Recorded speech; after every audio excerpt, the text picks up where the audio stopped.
Welcome to Who Am I to Review. Well, it seems that a few months of online premieres have done what a century of theatrical releases couldn't do. That is, to tame the running times of Hindi films. Raat Akeli Hai may have stretched a bit, but Shakuntala Devi and Gulabo Sitabo were just over 2 hours. Gunjan Saxena and Dil Bechara were just about 100 odd minutes, while Bulbul was scarcely a believable 94 minutes.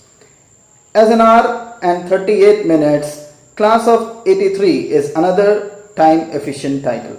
Here I am going to review Bobby Deol starrer Class of 83 released on Netflix.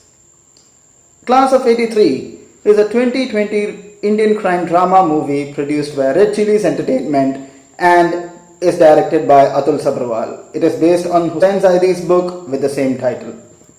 It is the story of a hero policeman shunted to a punishment posting as the Dean of the Police Academy decides to punish the corrupt bureaucracy and its criminal allies in return by training 5 lethal assassin policemen. Talking about the set design and atmosphere, in creating the Bombay of 1980s, Sabharwal does something clever. He splices in clips from old film division documentaries, using them like quick joins in the narrative. This isn't done often or for long, so the shots just about blend in with the film's brown and grey palette. Credit goes to editor Manas Mittal and Nitin Baid. There's the boy being splashed by a wave from Charles Correy's City on the Water, a top angle view of Flora Fountain from LG Bharadwaj's Destination Bombay, a crowded train station from Manikal's Arrival. It is a simple and effective strategy, a way to ground the film in reality while not departing from the world of fiction. The era is established in other ways as well.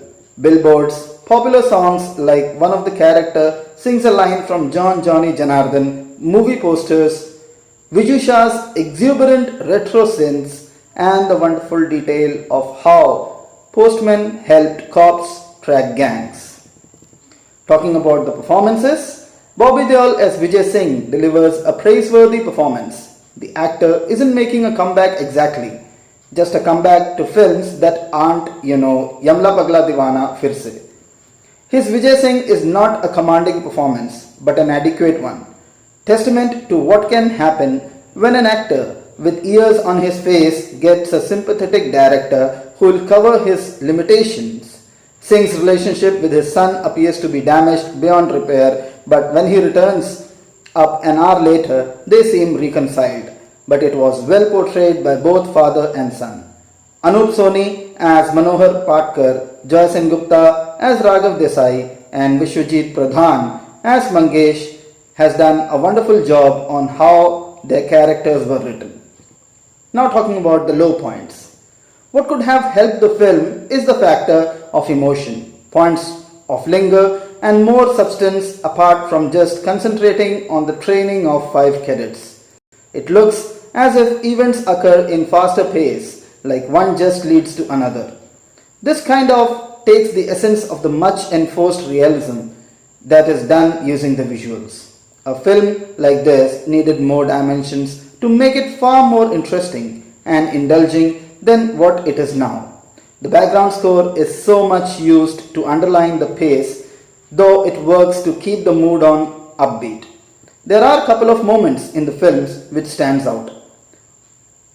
On one instance, where the reference of Dirty Harry is made is quite a good piece of writing. But the top-notch one is the take on the Indian cinema industry, which mocks the celebration of mediocrity of 100 crore club, suppressing of the genuine talent and better practices of storytelling. Class of 83 has shades of Ashim Ahluwalia's Daddy, another dry cops and gangster film that takes its Mumbai period recreation seriously. But where Daddy was coolly detached, Class of 83 ends on a note of moral certitude.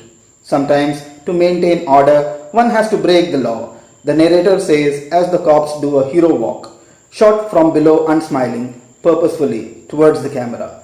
It's the walk you'll probably see in Suryavanshi when it eventually releases. And while that film will scarcely resemble Class of 83, their ideas regarding vigilante cops may not be that far apart. The film treats killing as a moral imperative, a cure to a disease. There is a political parallel drawn to the Punjab model. But encounters are illegal for a reason, still prevalent and often misused. The cops in the film are only seen as having crossed a line when they accidentally gun down civilians and start taking money from gangsters. The shooting of unarmed criminals isn't even framed as a necessary evil. It's just necessary.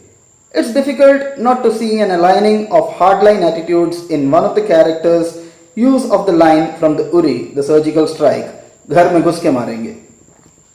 The film deserves a watch, but it definitely leaves you with the feel of it could have been better, a lot more better.